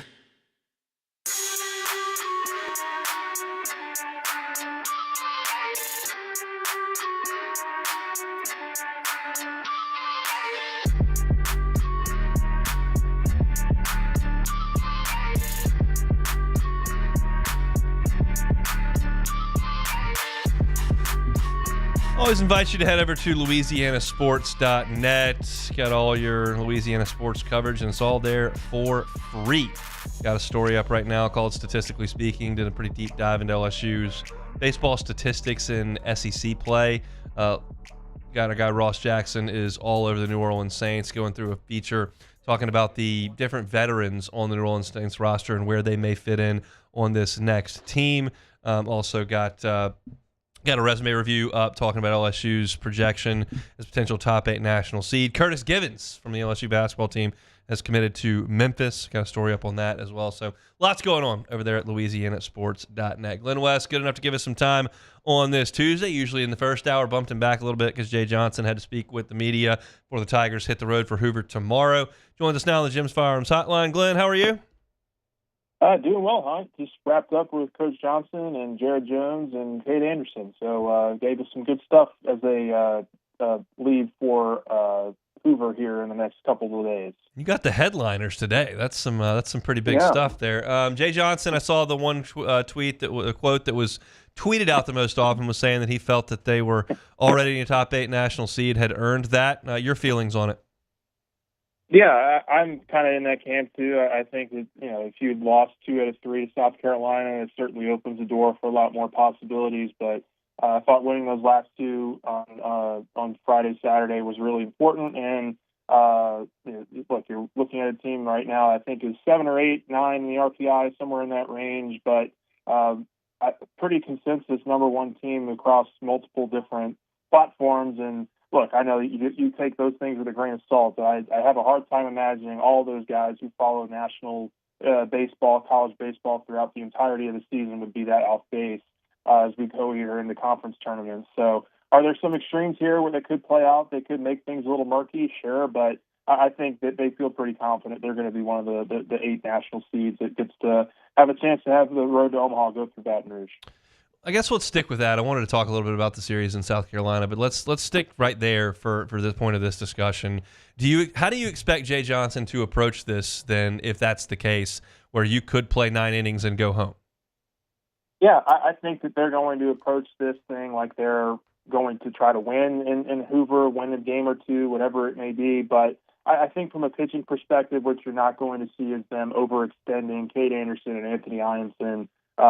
Jay didn't come out and directly say that today, but he did harken back on something that he did back in 2023 in Hoover, where Paul Skeens was on the mound in Hoover, bases were loaded, but he had just thrown 31 pitches in the inning, and Jay got him out of there. And I think that that gives you a little bit of a hindsight into what could come into play this weekend in Hoover. I think that whether it's Anderson or Ianson that's pitching this weekend in the first or second game, they're going to not overextend those two guys. They understand how valuable it is to have them well rested for the postseason and regionals and super regionals and that kind of thing. So I wouldn't be a bit surprised if we have a shortened outing from Cade Anderson on a Friday game, and then you just kind of make it a bullpen deal where you get guys like Jaden Newt or Chase Shores or Cooper Williams, Maverick Rizzi, some of these guys that have been pitching for you here as of late in big SEC moments, have a crack at getting you out of the game and winning a game in the later innings, because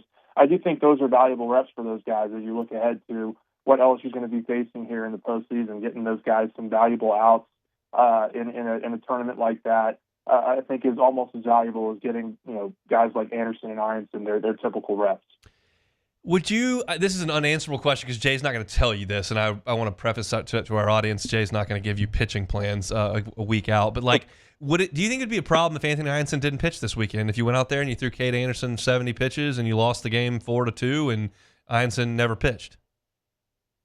Yeah, it's a tough line to cross here, because the counter to that is if you feel like you're in a spot where you might not win a game and you want to get Ianson in the game, for example, you're throwing him a day earlier than what he's normally been used to. So, I don't think it's the end of the world if a guy like Ianson doesn't pitch. I think that just means you go home and you get him a bullpen, or you get him just some extra valuable reps over the course of the week plus before facing that regional team. But I think that they're going to put these two guys' safety and certainly their pitch load and pitch count at a premium this weekend. I think that's going to be the number one thing, is to get out of Hoover with those two guys ready to rock and roll, whether that means that it's just Anderson that pitches or both Anderson and Ianson are able to give it a go this weekend. How would you compare those two guys at this point in the calendar to how you felt about Luke Holman and Gage Jump last year? Yeah, I mean, look, there's another thing that Jay kind of, I won't say patted himself on the back for, but they've done a really nice job of finding some starting pitching here over the last couple of years, whether you go back to 2 years ago with Skeens Floyd, last year with Holman Jump, this year with, obviously with Anderson and Ianson. I think that the way that Anderson and Ianson are operating at this point in the season is just about as good as I've seen since I've been at LSU, and that's just really encouraging. And I've been covering the team since 2017 when it was Lang Poche, and those guys were pretty remarkable too. So I think that these guys are in a group kind of their own in terms of just how dominant and consistent that they've been.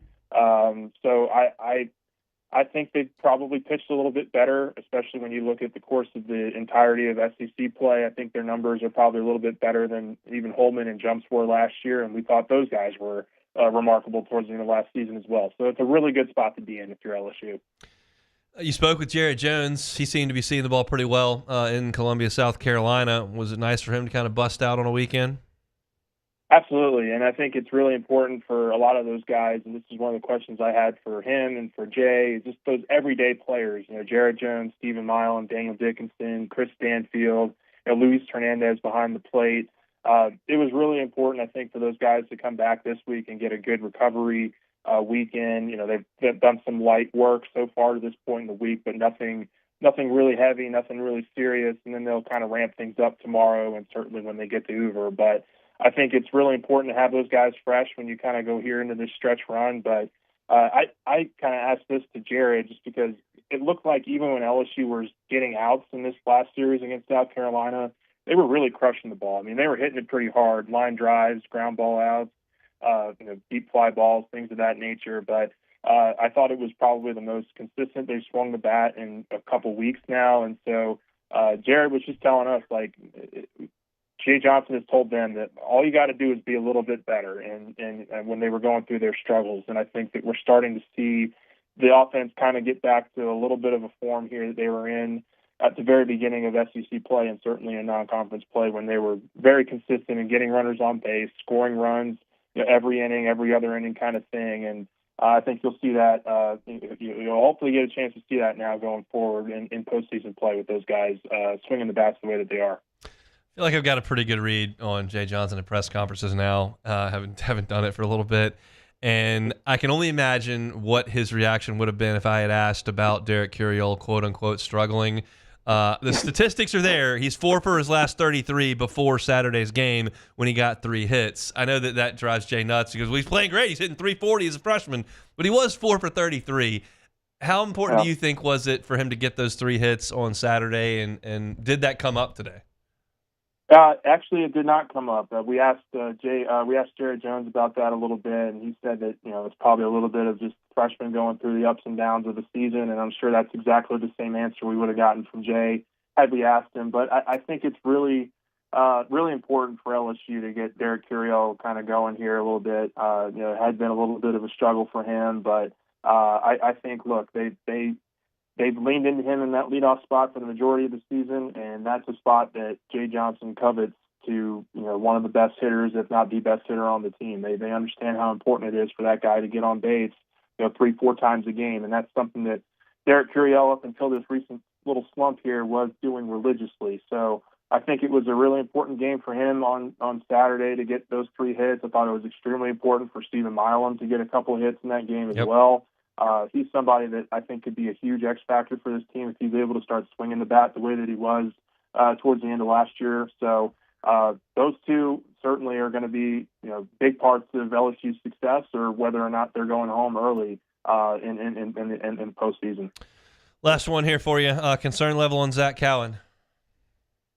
I would probably put it right in the middle, around a 5. I think he's somebody that they're going to trust implicitly here, and look, I do think that was a question that was asked of Jay today, and he essentially said that he deflected a little bit and said, well, he's still got one of the best ERAs in the country, and from a relief standpoint, it was just all SEC from a reliever, and but the recency thing here with him, and kind of 2 of his last 3 innings and gotten away from him, or I should say outings. He just hasn't executed in those pitches, and that's something that Jay kind of spoke to a little bit today. And he's somebody that's a really hard worker, according to Johnson, and is going to continue to work to get back to that place where he was executing those pitches, and those certainly that 1-2 punch with that fastball changeup. It's when it's working and when it's painting those corners, it's really, really hard for hitters to catch on to. So they're still going to use him in high leverage situations, but I would say my concern level is probably right around a 5. And honestly, I think it's been good because one of the things that has allowed LSU to, I think, be in a good spot pitching wise is you've seen guys like Chase Shores and Jaden Newt and Maverick Rizzi, Cooper Williams, some of these other guys start to pick it up. Maybe when Zach Cowan has lost it a little bit here for a short period of time. So I think it all evens out, and certainly I think LSU's in a good spot pitching wise as we go into the postseason. You headed to Hoover? I am not heading to Hoover. I will be watching from home, but certainly we'll be covering everything from the grounds and doing the best we can to kind of cover all those games for everybody this weekend. So it should be really fun next couple of days, seeing how far this team can go and what they can do to set themselves up for regionals and super regional play. We'll see you at the box next week. All right. Thanks, Hunt. Appreciate it. Glenn West, senior writer at Go 24/7, team coverage, recruiting coverage. It's all right there for you at Go 24/7. Glenn, good enough with his time each and every Tuesday. Bump things back a little bit for that press conference, but we appreciate him giving us a little bit of his time. We'll come back with Sharif Ishak next. The Hunt Palmer Show.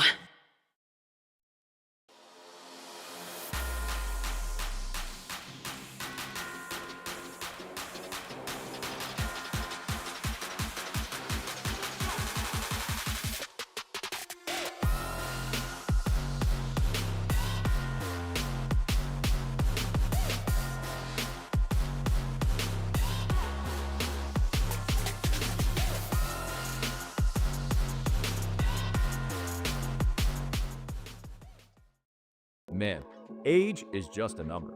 Don't let it dictate how you feel. Goodwood Men's Sexual Wellness has anti-aging services that can help you look and feel your best. Visit yourgoodwood.com and discover a renewed sense of vitality.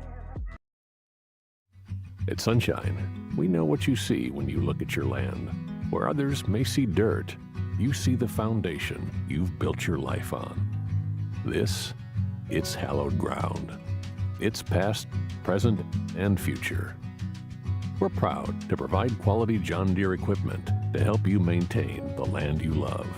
Check out our current promotions and learn more about what it means to be powered by sunshine at sunequip.com. These are the luckiest ice cubes in the world. They could have been a thankless bed for an all-you-can-eat salad bar. But instead, they've been called upon to cradle and cool a crisp, refreshing Dos Equis. Looks like the lucky just got luckier. Dos Equis. At Auctioner, we know healing is a team sport. That's why we've partnered with world-renowned orthopedic surgeon Dr. James Andrews to create the Auctioner Andrews Orthopedics and Sports Medicine Institute.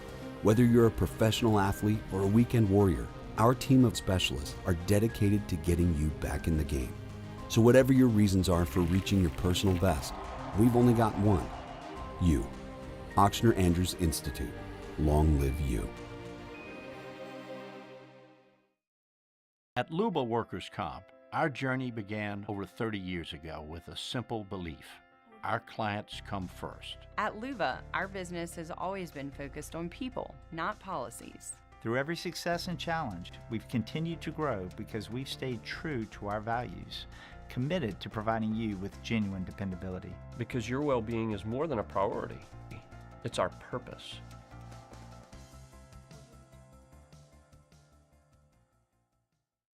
Gulf Coast Office Products is a nationally recognized Savin office equipment dealer based right here in Louisiana. Over 100 employees strong, Gulf Coast has the boots on the ground to support all vertical markets, from education, engineering, legal, and finance. With the latest in office technology, from desktop to production segment units, Gulf Coast and Savin have the perfect fit for you. Call 225-756-2644. That's 756-2644 for Gulf Coast Office Products.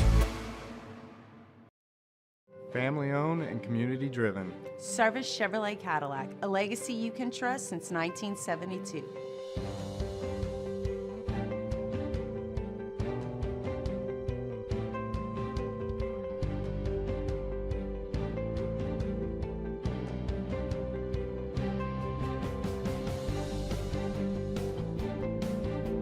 Service Chevrolet Cadillac, our family serving your family. For over 50 years.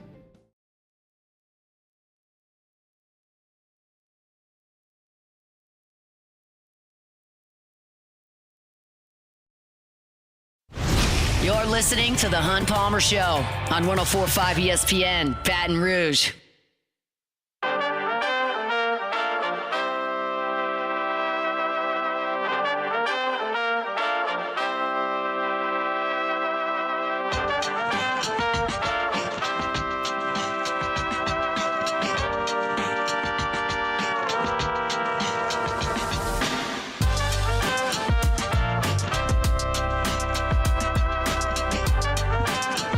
Oklahoma still maintains a 3-1 lead as they play in the bottom of the sixth inning there at the Hoover Met. One thing I noticed that I hadn't seen before, I think this is new this year, got a little beer garden thing working beyond the right field wall in Hoover. There used to be just like a bunch of trees.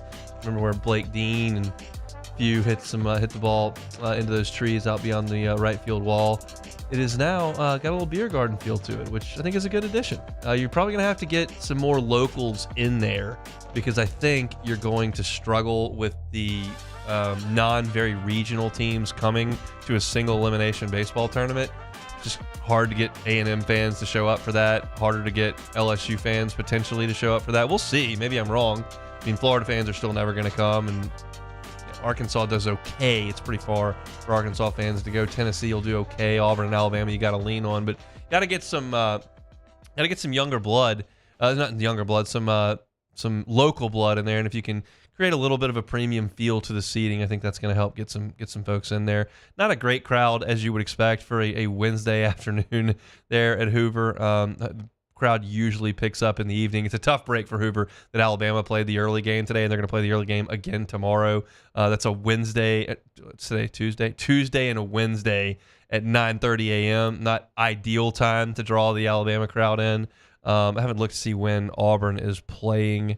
Oh, they're on our side, so yeah, they'll play at 8 o'clock on Wednesday. No, 8 o'clock on Thursday. So that's a long wait for them as well. So I'm fascinated to see what the attendance is going to look like for this tournament and whether or not that has any bearing at all on what they do moving forward, because there are a lot of different reasons why you do the different things that you do. Remember, the SEC tournament used to just have 8 teams, and LSU finished 9th in 2011 and didn't get to go play in the tournament, and then they were the last team that was left out of the field.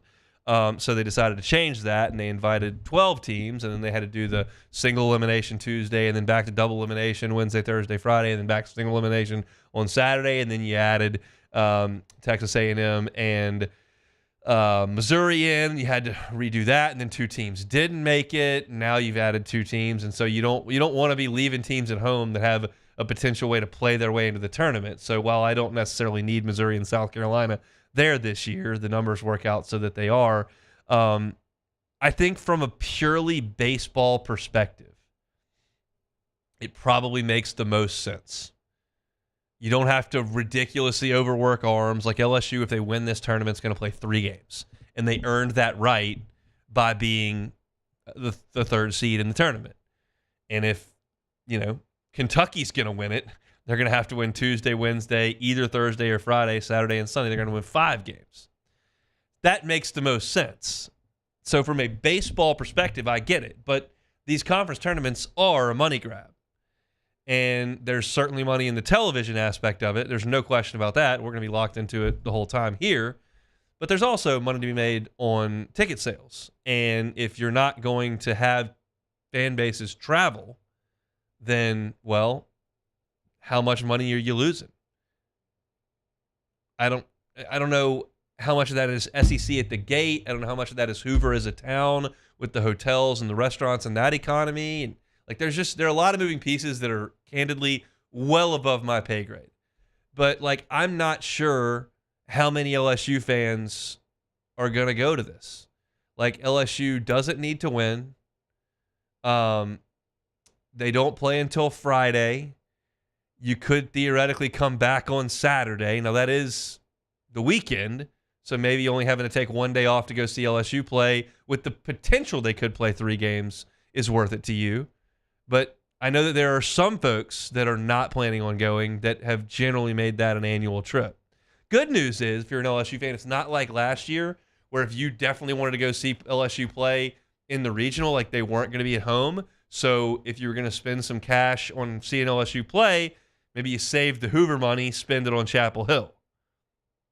The flip side of that is, if you're trying to conserve some funds potentially to go to Omaha, which can get a little pricey, maybe you skip this Hoover trip knowing that it's not all that important and that it could end very, very quickly. There's a lot of variables here. I think for me, since I don't ever go, probably the most important thing is what makes sense from a baseball perspective, and this does make the most sense from a baseball perspective. I mean, I could get on board with having 8 teams and doing it the old way with double elimination and leaving half the league at home, but that's never going to fly with teams 9, 10, 11 in the SEC. I mean, let me look at the conference standings and see who's Alabama was 9. So theoretically, we would have left Alabama at home if it was just an 8-team tournament. And if you leave Alabama at home, they can't play their way to that lock-in host. So that's going to get a pushback. So there's a lot of different things to look at. I think this is probably the way they'll do it for some time. I'm just curious what the attendance impact is going to be. I guess we'll find out come on Sunday when they announce the total attendance for the week. All right, Sharif Ishak, WDSU, good enough to give us a little bit of time here on this Tuesday. We'll talk a little Saints with Sharif. Sharif, how are you? Good, man. Sorry, I was at the UNO baseball practice here, and your phone was ringing. I was doing an interview, so I apologize for that. It's all I'm good. though. Before we talk Saints, UNO playing in the Southland Conference Championship Series, I would stand to gather like there's a pretty decent chance they end up in Baton Rouge if they win, no? Yeah, I mean, look, don't let a team get hot at the right time, and they're one of those teams that got hot at the right time. They've already swept HCU at home this year, so I understand postseason play is a little different, but yeah, I think if they win, it looks like they'd get into the Baton Rouge region, and it'd be, be an interesting one. Although I think they ruled UNO earlier this year. But look, man, you never know what could happen. They're playing good baseball right now. Bryce Callaway, good player, most saves in the Southland Conference, and he leads the league in like 5 categories at the plate. So they got a little solid team that's playing some good baseball in the Dax Norris right now. Do you think they would rather go to Baton Rouge where it's an easy travel, some parents can go and they've already seen the stadium, or do you think they'd rather go to, pick your spot, Chapel Hill or Austin? No, I think they'd prefer the trip to Baton Rouge than going to Austin or Chapel Hill. Because it's closer, people could, like you said, people can come, they're familiar with the area, they're familiar with the stadium, and at least, they might have a fighting chance in winning at least one of those games. Making those long trips and going Oprah, probably not that fun, There's one year where they sent LSU and Northwestern State to Corvallis. Both of them went to Oregon. So, yeah. Remember that? That was 2018. Yeah. That was not LSU's finest day up there in Corvallis. All right, well, let's talk a little bit of Saints while I've got you here, Sharif. Mickey Loomis speaking earlier this week at the golf tournament. Kellen Moore speaking earlier at the golf tournament. And the answers about Derek Carr are just so puzzling to me, where Mickey Loomis is like, yeah, we've kind of said everything we need to say about that. Well, what have you said about it? I don't know anything about it. Like, what are the vibes around that? I think the vibes, it almost feels like they didn't want him to retire. They know that they probably would have had a decent chance to, beat up on let's call it a bad division. I felt like if he would have come back, they would have had at least one more run at making the division title championship happen for them and getting into the playoffs. And you can kind of just read a little bit in between the lines that they're frustrated by him retiring and just leaving him on the hook there without any backup plan. But look, I think it's best for both parties that he goes and just get the ball rolling on fixing this franchise, fixing this salary cap, and just finding the future. Because let's be honest, 7-8 wins, I'd prefer to win 3 or 4 games, get better draft picks, get younger guys, and move forward, because it's just not working with Derek Carr. It truly is not working. If it didn't work the first 2 years, it isn't going to work year 3. Well, look, in the Ryan Ramczyk situation, it's very different. I get it, but let's put him on an even pedestal. Ryan Ramczyk, yeah, all-pro player, great player for the Saints, gave him a lot of years, but he could not play at the end, and he had to retire medically. Just his body wouldn't cooperate. And we're getting the sense that Derek Carr's body's not cooperating either. Is there a feeling that that's not really the case, and he just doesn't want to play for the Saints anymore, so he bailed? Look, that would be me speculating, and I love to speculate. I feel like there's something we're missing. There's something that we're missing. Look, Dave Carr came out on the NFL Network and said that he is happy not playing anymore. His shoulder is bad. He's enjoying the time with his family and playing golf, throwing baseballs. But something isn't adding up to me, Hunt. I continue to tell you this every week, that something isn't adding up. You're just going to give away $30 million? Dude, it just... Look, he might be hurt, but is he season-ending hurt? Probably not. He probably didn't want to be here. Didn't want to be here at all. I think he wanted to be set free. He wanted to go to a different team and start over. And that would have been fine if they did that, but it didn't happen that way. And look, now they've cleared the way for one of the other guys to start, and they've put $30 million back into the funds that they need. OTA's coming up. How do you expect those quarterback reps to be divvied up? We're not going to see team drills. I think Kellen said yesterday it's just going to be 7-on-7. So I expect to see everyone get a little bit of a run. I think the top 2 guys should probably get more of the run than Jay Kaner will get. So that's going to be the thing to watch out for, and see who takes more reps there with at least the ones in 7-on-7. Whether it be Tyler or whether it be Spencer, but I think they'll probably get the even share of reps there during at least these 3 OTA practices we get to watch. It's good to see Chris Olave out and about running around a little bit on the internet. You feel like he's going to be good to go? Yeah. He's going to be good to go. I just think he needs to take care of his body. I mean, take care of himself. Just, the concussions are serious, man. Those things are brutal. And the way he got hit, the way the Buccaneers game, the Panthers game, those two concussions were nasty, especially that second one against Carolina. I think he's good. He just, he's got to find a way to play the game smarter, not harder, and take care of his body so he doesn't get knocked out, so he doesn't have long-term issues. So I think he, just by talking to him at the end of the season, he said he felt like he was feeling even better. And now, like, looking at him, like, working out through some of these videos, he looks comfortable, looks good.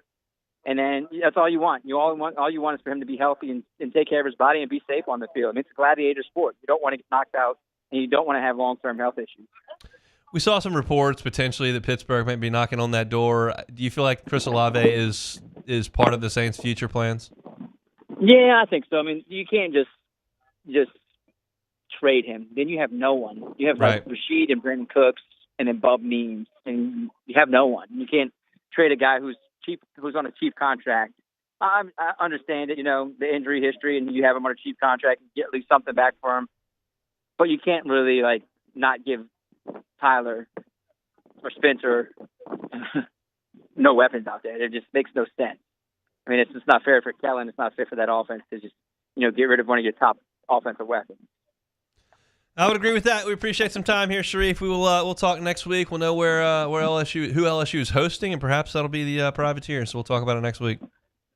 See you at 8:15 tonight, huh? Sure will. That's Sharif Ishak, WDSU. I'll be joining him to talk a little baseball this evening after we get the kids to sleep at the Palmer house. So I'll chat with Sharif a little bit later on this evening. All right, close it out next.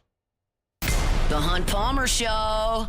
Highland Insurance Group, HighlandIG.com is that website. Commercial property and casualty insurance, also group and employee benefits. Benefits are a big deal in terms of recruiting talented people to your organization and obviously retaining them in your organization. If you've got a bit of a fractured relationship or aren't really sure where to turn with the benefits for your group, the Highland Insurance Group is happy to help you with that. I talk about the commercial property and casualty all the time, but the benefits is another arm of what they can do. And if you like to put it all under one umbrella, get it all at a one-stop shop, Jonathan Carbo and his team right here in Baton Rouge, happy to help you with all of that. You can find them online at HighlandIG.com. It's Highland Insurance Group. You can find them online at HighlandIG.com.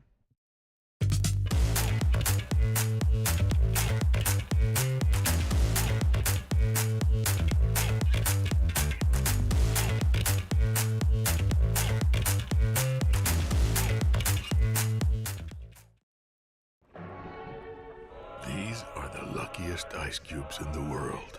They could have been a thankless bed for an all-you-can-eat salad bar. But instead, they've been called upon to cradle and cool a crisp, refreshing Dos Equis. Looks like the lucky just got luckier. Dos Equis.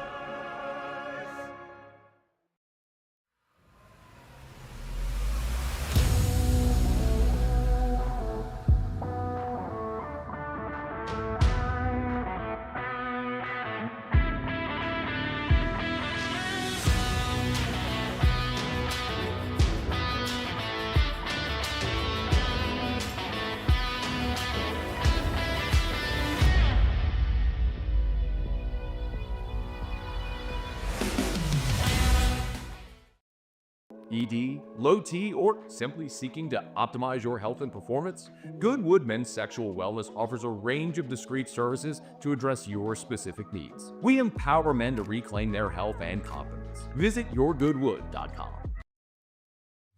At Sunshine, we know what you see when you look at your land. Where others may see dirt, you see the foundation you've built your life on. It's hallowed ground. It's past, present, and future. We're proud to provide quality John Deere equipment to help you maintain the land you love. Check out our current promotions and learn more about what it means to be powered by sunshine at sunequip.com. At Auctioner, we know healing is a team sport. That's why we've partnered with world-renowned orthopedic surgeon Dr. James Andrews to create the Auctioner Andrews Orthopedics and Sports Medicine Institute. Whether you're a professional athlete or a weekend warrior, Our team of specialists are dedicated to getting you back in the game. So whatever your reasons are for reaching your personal best, we've only got one. You. Ochsner Andrews Institute. Long live you. At Bayou Automotive, we believe in a sales process that puts you first. We want you to experience an easy purchase with clear pricing and great service. Let Bayou Ford and Bayou Chrysler Dodge Jeep Ram be your trusted partners in finding your perfect vehicle. The crew at Bayou Automotive is going to do right by you.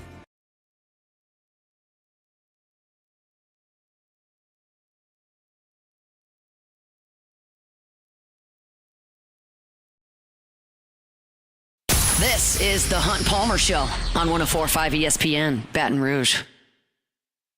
The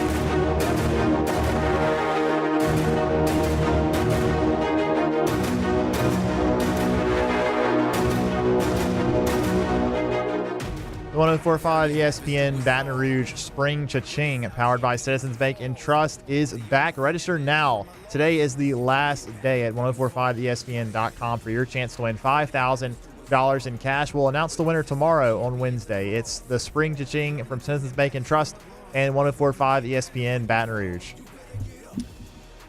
Kentucky's playing with a little bit of fire here.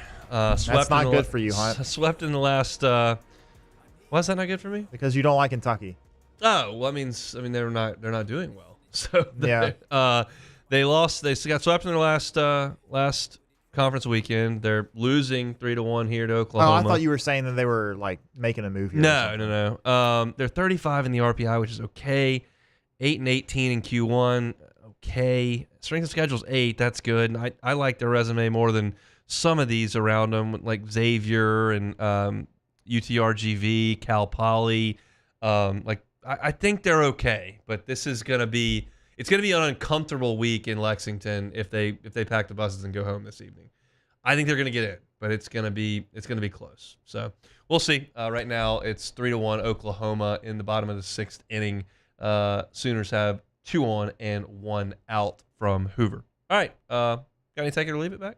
Yes, Sweet. we do. Take it or leave it. Take it or leave it. Today's hottest stories in sports, news, and sometimes even Hunt's life. The question is, will he take them or leave them? All right, first one here. Hunt has to ask me if we have take it or leave it because his laptop is dead. Take it or leave it. Leave it. Got a lot of percent left. We don't have to talk about yesterday, but yeah, yesterday it died. We have 39% remaining. No big deal. Okay. That's gonna make it the next 3 minutes. So then answer the question of why you didn't just check the take it or leave, check our document. I don't know where the tab is. I was looking through the Warren Nolan RPI stuff. Of course you were. All right, first the one here. LSU receiver Jelani Watkins named to the All-SEC second team for track and field. Watkins will have a role on this year's football team. Take it or leave it. I'm going to leave that one. Leave it alone. That's a kick returner role. They got Barry and Brown. They've got Chris Hilton, and they've got Xavier Thomas, plus Aaron Anderson. So I just don't – he's really fast, but they got fast guys too that are a little better running the football. So I think Jelani's future is in track. Thrilled he had a great spring on the track, but I think his production in football is either not going to come or is a year away. All right, next one here. Former Arkansas guard Boogie Fland is transferring to Florida. If you can't beat them, join them. Take it or leave it. I guess I'll take it in that instance. I'll take it. National champs. Somebody put a stat up that he's like really good at shooting off the bounce, and Todd Golden had 2 guards last year that were great at shooting off the bounce, and there's probably a 5th there. It was a weird deal where he got hurt, and people didn't think he was super hurt, and then he missed a lot of time, and then he came back right before the tournament and played in the tournament games, and they made the Sweet 16, and he's a huge recruit and a guy that a lot of people thought was going to go into the draft this year, but there may be some significant cash outside the draft, especially the way Florida's fan base and ownership is probably fired up to help Todd Golden now. So cash is cash. All right, last one here. A vote on whether to allow NFL players to participate in flag football at the 2028 Los Angeles Olympics, which of course will be the first time that they will have flag football in the Olympics. The vote is expected to pass at Tuesday's league meeting in Minneapolis, according to Adam Schefter. NFL players in the Olympics, take it or leave it. I'm going to leave it. I'm going to leave flag football out of the Olympics. Let's leave that to the 9-year-olds. I think that'll be just fine.